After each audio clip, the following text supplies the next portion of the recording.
আমার channel Ayush the filmi বুক ওয়ার্মে। আর একটা খুব ডিমান্ড চারিদিক দিয়ে আমার কাছে এসেছে যে আমার বুক ট্যুরগুলো নাকি অনেক দর্শকরাই খুব পছন্দ করেন। তো অনেক পুস্তকপ্রেমী দর্শকেরা আমার কাছে আবদার জানিয়েছেন যে একটা বুক ট্যুর হয়ে যাক। তো ব্যাপারটা হচ্ছে যে আপনারা সবাই জানেন, আমার আগের ভিডিওগুলো দেখেই থাকবেন আপনারা, যে আমাদের বাড়িতে একটি দুর্ঘটনা ঘটেছে। তো সেটার জন্য বুক হল হয়নি, ইন দ্য সেন্স আমি বই বেশি কিনে উঠতে পারিনি, তার আগেই দুর্ঘটনাটা হয়ে যায়। কিন্তু যতগুলো বই কিনেছিলাম সেগুলো জানুয়ারি মাসে আমি পড়েছি। এছাড়া কিছু বই আমার পড়া বাকি ছিল, প্রচুর বই কিনেছিলাম আগের মাসে। তো আর অনেকগুলো বই বইমেলায়, মানে গত বইমেলায় কিনেছিলাম, কলকাতা বইমেলায়, আন্তর্জাতিক বইমেলায়, সেখানে কিনেছিলাম। তো সেগুলোও কিছু বাকি রয়েছে। সব মিলিয়ে এই মাসে আমি অনেকগুলো বই পড়ে ফেলেছি। বই পড়লে আপনারা জানেন যে মনের বিষাদ দূর হয়, অনেক ডিপ্রেশন থেকে রেহাই পাওয়া যায়, এবং বইয়ের থেকে বড় বন্ধু তো কেউ হয় না, তাই না?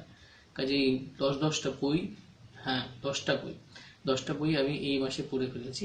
যে 10টা বই পড়েছি তাকে সেগুলোর বিষয়ে ছোট্ট করে এই ভিডিওগুলোতে বলবো। তাহলে শুরু করছি আমার ভিডিও। প্রথম যে বইটির কথা বলবো সেটা হচ্ছে সায়ন্তনী পুততুণ্ড চুপি চুপি আসছে। এই বইটি আমাকে রেকমেন্ড করেছিল আমার খুব ভালো একজন বন্ধু আছে। আমি ওকে বলি আমার ফেলো কুইজ পার্টনার এবং আমার ফেলো বুক মানে বুক শপার যাকে বলা যায়। মানে হচ্ছে আমার সঙ্গে যায় এবং বই কেনে, আমরা একসাথে বই কিনি এবং বই নিয়ে আলোচনা করি। অর্ণব ব্যানার্জি, ও আমাকে এই বইটা খুব হাইলি রেকমেন্ড করেছিল। আমি বইমেলাতেই কিনেছিলাম এটা, 2020 সালের বইমেলায়, কিন্তু তারপরে পড়া হয়নি। কোথাও একটা ঢুকে বসেছিল খাপটি মেরে, ছোট বই তো, কোথাও থেকে বের করে পড়া হয়নি। হঠাৎ করে বইয়ের আলমারিটা ঝাড়পোছ করতে গেলে এটা পেলাম এবং এক নিঃশ্বাসে পড়ে ফেললাম। এটা পড়তে আমার জাস্ট 2 ঘন্টা লেগেছে, 2 ঘন্টার মধ্যে আমি পড়ে শেষ করে দিয়েছি। যখন পড়া শেষ করে তখন রাত 3টে বাজে। হ্যাঁ, এতটাই গ্রিপিং এই থ্রিলার উপন্যাসটি। সায়ন্তনী পুততুণ্ড লেখা চুপি চুপি আসছে।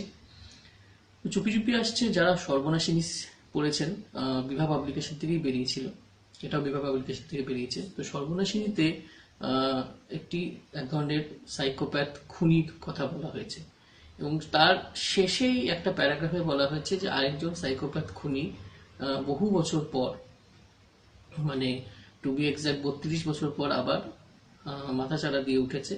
আবার সে অনেকগুলো খুন করছে। তার খুন করার পদ্ধতিটি বড়ই বিভৎস।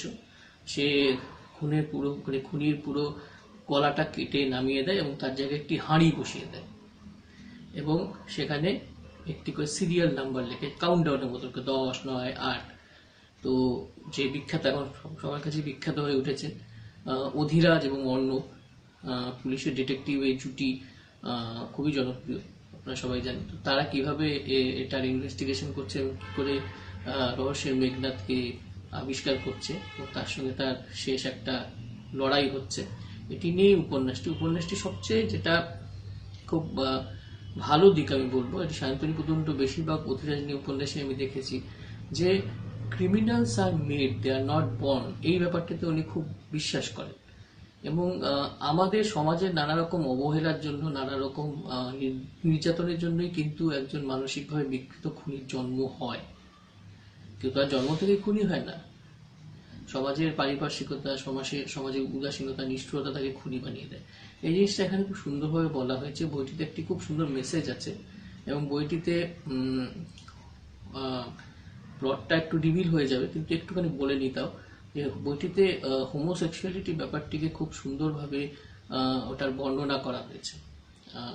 কারোর যদি মানে একটি ছেলের শরীরে যদি একটি মেয়ের মন থাকে, বা একটি মেয়ের শরীরে যদি একটি ছেলের মন থাকে, তাকে খুব দোষ দেওয়া যায়, কিন্তু তাকে তো আমরা নানাভাবে উৎপীড়ন করি, শারীরিকভাবে, মানসিকভাবে।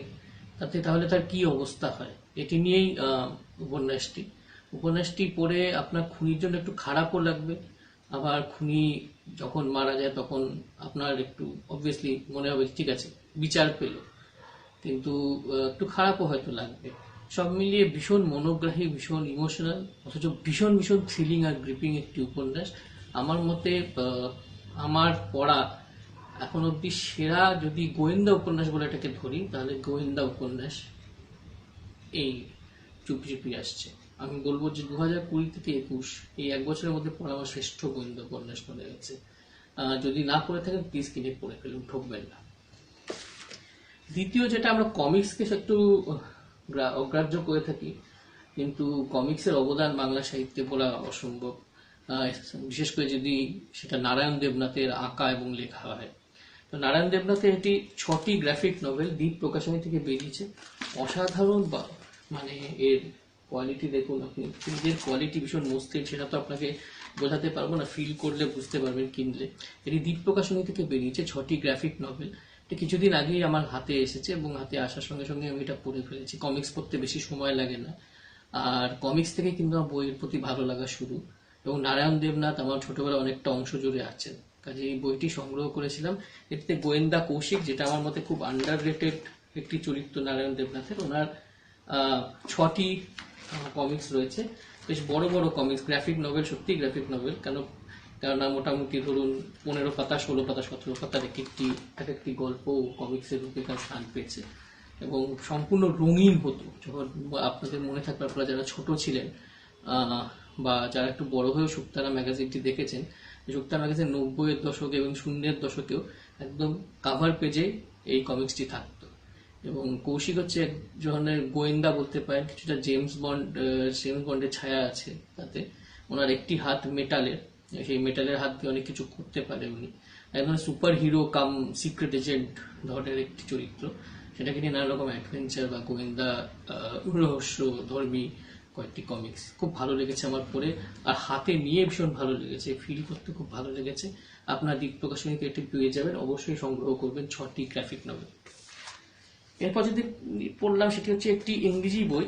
এটি প্রকাশনা করেছে বি বুকস, যেটা হচ্ছে আপনারা সকলেই জানেন যে পত্রভারতীর তরফ থেকে যে ইংরেজি বইগুলো বেরোয় সেগুলো বি বুকস থেকে বেরোয়। এটার নাম হচ্ছে anthology of 20 stories dark fantasy. Anthology of 20 stories অনেকগুলো বেরিয়েছে, তার মধ্যে আমি ডার্ক ফ্যান্টাসি ক্যাটেগরিটা কিনেছিলাম এবং সৌভিক চক্রবর্তী এটিকে সম্পাদনা করেছেন।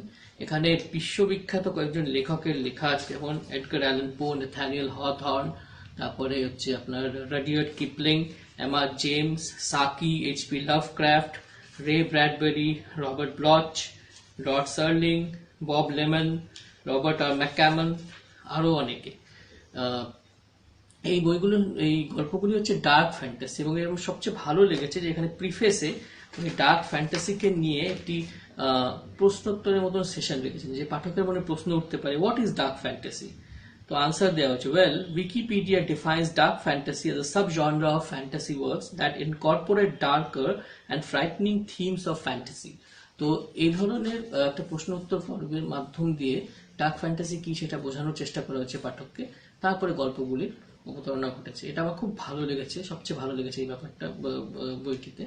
এরপরে যে প্রথম দিকে যে 2-3টি একদম ক্লাসিক গল্প আছে, সেটাতে ইংরেজি যে শব্দের ব্যবহারগুলো আছে সেই শব্দগুলো আমরা এখন ব্যবহার করি না, কাজেই খুব সহজ সরল ইংরেজি বলা যায় না। তবু একটু কষ্ট করে যদি পড়তে পারেন তাহলে রসাস্বাদন অবশ্যই করতে পারবেন। এবং রাডিয়ার্ড কিপলিং এর পর থেকে যে রচনাগুলো আছে সেগুলো সবকটাই পড়ে বোঝা যায় এবং সবকটি গল্পই আমার খুব ভালো লেগেছে। বিশেষ করে ভালো লেগেছে রাডিয়ার্ড কিপলিং এর mark of the beast, William Wilson Edgar Allan পোর লেখা, দ্য আউটসাইডার এইচপি লাভক্রাফটের লেখা, স্কেলিটন রে ব্র্যাডবেরির লেখা এবং the girl with hungry eyes Fritz লেবারের লেখা। এই গল্পগুলি আমার বিভৎস মনে হয়েছে। ডার্ক ফ্যান্টাসি মানে বুঝতে পারছি একটু বিভৎস রস আছে, একটু হরর এলিমেন্টস আছে। তো এই গল্পগুলির মধ্যে আমি তার সার্থকতাটা খুঁজে পেয়েছি, মানে প্রপার ডার্ক ফ্যান্টাসি আমার এগুলোকে মনে হয়েছে। বাকি গল্পগুলিও ভীষণ ভালো, এটার দামও খুব একটা বেশি না, আপনি এটা কিনতেই পারেন। 225 টাকা প্রিন্টেড প্রাইস আছে, একটু কমেই আপনি পেয়ে যাবেন। পত্রভারতী বা অন্যান্য কলেজ স্ট্রিটে অনেক দোকানে এটি পাওয়া যায়, চক্রবর্তী চ্যাটার্জিতে পাওয়া যায়। এরপর যে বইটি আমি বলবো, এই বইটিও কিছুদিন আগে আমি কিনেছিলাম। এটার নাম হচ্ছে কলকাতা নোয়া, রাজস্বী দাস ভৌমিকের লেখা। রাজস্বী দাস ভৌমিকের কানাইচরণ বলে একটি চরিত্র আছে, ইন্টারনেটে ফেসবুক গ্রুপে ভীষণ পপুলারিটি লাভ করেছিল। তারপরে এখানে এটার ব্যাপারে লিখেওছেন উনি আত্মপক্ষ বলে। 3টি গল্প আছে, কালাপানির দিশা, পাইস হোটেলে হত্যা, চড়াই হত্যা রহস্য। কালাপানির দিশা গল্পটি খুব বড় নয়, প্রথম গল্প হিসেবে আছে, বেশ ভালো, তবে সাংঘাতিক দুর্দান্ত কিছু নয়। কিন্তু পরের যে 2টি গল্প আছে সে দুটি পড়ে আমার মানে সত্যি মনে হয়েছে কেন এই বইটিকে নিয়ে তত আলোচনা আমি ফেসবুকে বা অন্যান্য কোনো সাহিত্য গ্রুপে ততটা দেখিনি, দেখেছি কতটা দেখিনি কেন। কারণ যে চরিত্রটি কানাইচরণ, তিনি লালবাজারে কাজ করেন এবং যে পুলিশের যে পুলিশ কি করে অ্যাকচুয়ালি সলভ করে ক্রাইমগুলো, সেগুলোর যে চিত্রটি এখানে দেখানো হয়েছে এতটা প্র্যাকটিক্যাল, এতটা বাস্তবসম্মত, অথচ এতটা থ্রিলিং ভাবে আমার মনে হয় না বাংলা সাহিত্যে কোনো বইতে দেখানো হচ্ছে। এগুলো কিন্তু ফিকশন, হ্যাঁ, এগুলো কিন্তু নন ফিকশন নয়। নন ফিকশন হলে অনেকগুলোই আছে যেটা লালবাজারের কর্মপদ্ধতি সম্পর্কে বলে, কোনো কোনো ফিকশনে এই ধরনের ডিটেল আমি পাইনি। তো এটা পড়ে আমার খুব ভালো লেগেছে, বোঝা যাচ্ছে লেখক অনেক পড়াশুনো করে মানে এই বইটি লিখেছেন। তো আপনারা চাইলে অবশ্যই পড়তে পারেন এবং পড়ে আমাকে পরের যে কোনো বই রিভিউর কমেন্টে জানাতে পারেন কেমন লাগলো। আমি আপনাকে গ্যারান্টি দিচ্ছি পড়ে আপনার খুবই ভালো লাগবে, আপনারা ঠকবেন না। বিশেষ করে 3 নম্বর যে উপন্যাসটি চড়াই পাখির হত্যা নিয়ে, মানে দেখানো হচ্ছে যে 90-এর দশকের একটি কেস যেখানে অনেকগুলো চড়াই পাখির গলা কেটে মেরে ফেলা হচ্ছে এবং তার থেকে কি করে একটি মানে একজন সাইকোপ্যাথ খুনিকে বের করা হয় সেটি নিয়ে গল্প। ভীষণ সুন্দর, এটা চড়াই হত্যা রহস্য নাম উপন্যাসটি। বারবার আমি ভুলে যাই, তাই দেখতে হয়, সরি, রিফ্রেশ করতে হচ্ছে। যাই হোক, তো ওটা ভীষণ একটা ভালো উপন্যাস, আপনারা পড়ে দেখতে পারেন আর অবশ্যই সংগ্রহ করবেন।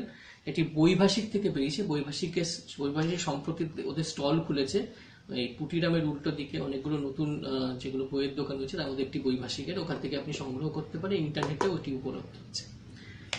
এরপরে যেটি আমি বলবো সেটি আমি ঋষিকেশ পার্কে আয়োজিত বইমেলার থেকে এনেছিলাম, অভিযান পাবলিকেশনের ছাড়পোকা। লেখকের নাম হচ্ছে কিশোর পাশা ইমন। এটি বাংলাদেশে লেখা একটি বই, মুক্তিযুদ্ধের উপরে কিছুটা আধারিত একটি থ্রিলার। আমি বলবো যে আমার পড়া বাংলায় অন্যতম সেরা পলিটিক্যাল থ্রিলারের মধ্যে এই বইটি থাকবে। বইটির পেছনে লেখা আছে, খুন হয় ব্লগার, 21 বছরের এক মেয়ে পালিয়ে যায় বাড়ি থেকে, নিশানা ধরে কাঞ্চনপুরে পা রাখতেই শুনতে হয় হুমকি। এই ব্লগার খুনের ব্যাপারটা আপনারা আশা করি সকলেই জানেন, বাংলাদেশে একটি ব্লগারকে খুন করা হয়েছিল, তার সঙ্গে মুক্তিযুদ্ধের প্রেক্ষাপটকে আনা হয়েছে, দুটো টাইমলাইন ভীষণ সুন্দরভাবে মেলানো হয়েছে। আমার একটাই অভিযোগ এই উপন্যাসটি থেকে, উপন্যাসটি একটু বেশি দীর্ঘায়িত, উপন্যাসটিকে যদি একটু ছোট করে আরেকটু কম্প্যাক্ট করা যেত আরেকটু, তাহলে উপন্যাসটা দুর্দান্ত একটি থ্রিলার হতে পারত। তবুও আমি বলবো পলিটিক্যাল থ্রিলার হিসেবে এত সুন্দর প্লট নির্বাচন এবং এত সুন্দর লেখনী আমি বহুদিন পড়িনি, বিশেষ করে বাংলা সাহিত্যে। আপনারা অবশ্যই কিনবেন ছারপোকা, ব্যাটল অফ মহেন্দ্রপুর। আগে বলতে ভুলে গেছিলাম, ক্ষমা করবেন। ব্যাটল অফ মহেন্দ্রপুর তার নিচে এটার ক্যাচ লাইন। তো অভিযান পাবলিকেশন থেকে বেরিয়েছে, দাম একটু বেশি, 480 টাকা প্রিন্টেড প্রাইস, আপনারা ডিসকাউন্টে পেয়ে যাবেন অনলাইনে, আর অভিযান থেকে সংগ্রহ করতে পারেন, খুবই ভালো বই। এরপর যে বইটি বলবো, এই বইটি কোথাও ঘাপটি মেরে লুকিয়েছিল 2020 বইমেলা, বা বোধ হয় নববর্ষে তো হবে না, কারণ তখন তো প্যান্ডেমিক। এই বইমেলাতেই বোধ হয় কিনেছিলাম, অনুষ্টুপ সেটের লেখা, যা মিশন পৃথিবী বা দুর্ধর্ষ লেগেছিল, কখনো ওটা নিয়ে রিভিউ দেওয়ার ইচ্ছে আছে আমার। যাই হোক, অনুষ্টুপ সেট একজন ভীষণ প্রিয় লেখিকা সাম্প্রতিককালের আমার, এবং ওনার লেখা অরণ্যমন থেকে প্রকাশিত আতঙ্ক একাদশ। এই বইটির সবচেয়ে বিশেষ যেটা আমার মানে বিশেষ করে ভালো লেগেছে সেটা হচ্ছে যে এই বইগুলো সত্যি আতঙ্ক জাগাবে আপনার মনে। তো আতঙ্ক মানেই কিন্তু সবসময় তন্ত্রমন্ত্রের আশ্রয় নেওয়া বা একদম কনভেনশনাল বাড়ির মধ্যে একটি ভূত থাকে, ভূতটি ভয় দেখায়, ভূতটি একটি অতীত আছে, সেরকম নয়। আতঙ্ক কিন্তু নানাভাবে দেখানো যায়। আতঙ্কের 11টি চেহারা দেখতে অবশ্যই কিনে ফেলুন এই বইটি, এটুকুই বলবো। এর মধ্যে যে গল্পগুলি আমার সবচেয়ে ভালো লেগেছে সেটা হচ্ছে ব্ল্যাক আইল্যান্ড, কুলদেবতা। কুলদেবতা আমার সবচেয়ে ভালো লেগেছে, কুলদেবতাটা পড়ে গায়ের লোম খাড়া হতে বাধ্য, ভীষণ ভয়। আর রক্তকরবী, আর শেষ গল্পটির মধ্যে একটি মেসেজও আছে, সেটা আমার খুব ভালো লেগেছে, সেটা হচ্ছে তুলিজা ভবানী। এটি কিছুটা ইতিহাসের সাহায্য নেওয়া হয়েছে। লেখিকা যেহেতু মুম্বাইয়ের বহুদিনের বাসিন্দা, তাই মহারাষ্ট্রের অনেকগুলো জায়গার কথা বলা হয়েছে, সেখানকার অনেকগুলো ইতিহাসের কথা গল্পগুলোর মধ্যে রয়েছে, কাজে সেটাও একটা অ্যাডেড অ্যাডভান্টেজ, আপনি সে বিষয়ে অনেক কিছু জানতে পারবেন গল্পগুলো পড়ে। অবশ্যই কিনবেন আতঙ্ক একাদশ। এরপর যে বইটি কথা বলবো এটি আমার অত্যন্ত প্রিয় লেখকের লেখা, তমাল বন্দ্যোপাধ্যায়ের লেখা যখন রাত নামে। এটি প্রকাশিত হয়েছে বুক ফার্ম থেকে, খুব সুন্দর প্রচ্ছদটি দেখে নিই, প্রচ্ছদটি ভীষণ ভয়ের, কিন্তু এটি শুধুমাত্র একটি ভয়ের উপন্যাস নয়, এর মধ্যে এটি একটি রোম্যান্টিক থ্রিলার বলতে পারেন, এটি একটি সাইকোলজিক্যাল থ্রিলারও বলতে পারেন, আবার এটি একটি কি বলবো, মানুষের ওভার অ্যাম্বিশন, তার থেকে কি কি হতে পারে সেটির একটি নজির এই গ্রন্থে রয়েছে, সেটিও বলতে পারেন। এবং তপন বন্দ্যোপাধ্যায়ের লেখাগুলোর এটি বৈশিষ্ট্য। উনি যখন কম্পাসওয়ালা লিখেছিলেন, আমি কম্পাসওয়ালাও পড়েছি, সেটি শুধু একটি ভৌগোলিক গল্প উপন্যাস নয়, ওটার মধ্যে ইতিহাস রয়েছে, বাংলার ইতিহাস রয়েছে, আর মানে নানান রকম মানুষের সাইকোলজি নিয়েও একটি ইনসাইট ওখানে দেওয়া রয়েছে। সেরকম এর মধ্যে এটি একটি বহুমাত্রিক উপন্যাস, শুধুমাত্র থ্রিলার জনরার উপন্যাস বলে এটাকে ধরা ভুল হবে। যারা এটাকে থ্রিলার হিসেবে পড়তে যাবেন একটু ঠকবেন, কারণ থ্রিলার এলিমেন্ট খুব অনেস্টলি বলছি একটু কম আছে, ভয়ের এলিমেন্ট একটু রয়েছে, কিন্তু সাহিত্য গুণের দিক দিয়ে যদি বিচার করেন, আমার পড়া খুব ভালো উপন্যাসগুলির মধ্যে একটি এই বইটা। অবশ্যই আপনারা যদি সাহিত্য গুণটি ভালোবাসেন, থ্রিলটার থেকে সাহিত্য গুণকে একটু বেশি ইম্পর্টেন্স দেন, তাহলে এই বইটি অবশ্য পাঠ্য। খুবই ভালো বই তমাল বন্দ্যোপাধ্যায় যখন রাত নামে, বুক ফান থেকে, অবশ্যই সংগ্রহণযোগ্য। এরপরে এটা একদমই নতুন একটি বই, হিমাদ্রি কিশোর দাশগুপ্ত আমার ভীষণ প্রিয় একজন লেখক, ওনার লেখা একদা এক পানশালা। এটি খানিকটা চৌরঙ্গি, যদি আপনারা পড়ে থাকেন শঙ্করের চৌরঙ্গি বা শাহজাহান রিজেন্সি বা উত্তম কুমার বিশ্বজিৎ, শুভেন্দু বিনীত চৌরঙ্গি দেখে থাকেন, কিছুটা সেই রকমের একটি আবহে লেখা উপন্যাস, কিন্তু অনেকটা ইউনিক। লেখক এমন একটি জায়গার কথা বলেছেন যেটার কথা শুনলে আপামর বাঙালি বা মধ্যবিত্ত বাঙালি বা একটু কনজারভেটিভ বাঙালিকে কানে আঙুল দেয়, সেটা হচ্ছে বার বা বার কাম রেস্টুরেন্টগুলোর কথা। কলকাতায় অনেক ঐতিহ্যশালী বার আছে, বার কাম রেস্টুরেন্ট আছে, এটা একটা অন্যরকম মায়াবী জগৎ।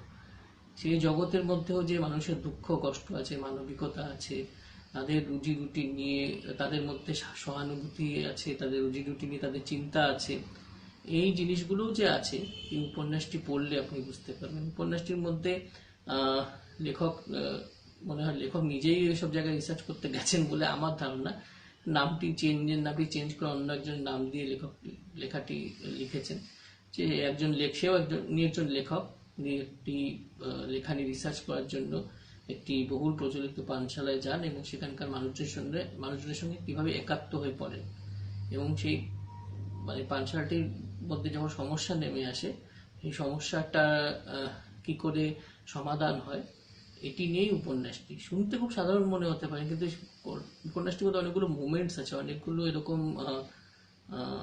দৃষ্টান্ত আছে, মোড় আছে, যেগুলো পড়ে আপনার দু চোখের পাতা ভিজে যাবে। কখনো আপনার ভীষণ ভেতরে একটা ঘেন্না বা একটা রাগের উদ্রেক ঘটবে সমাজের দ্বিচারিতা দেখে, কখনো বা কিছু কিছু হিউমারাস ডায়লগ আছে যেগুলো পড়ে আপনি হেসে ফেলবেন।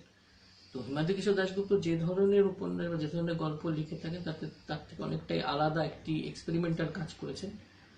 যারা ওনার লেখা পড়তে ভালো লাগে তাদের তো ভালো লাগবেই, যারা ওনার লেখা অতটা পড়েননি তাদেরও পড়ে ভীষণ ভালো লাগবে।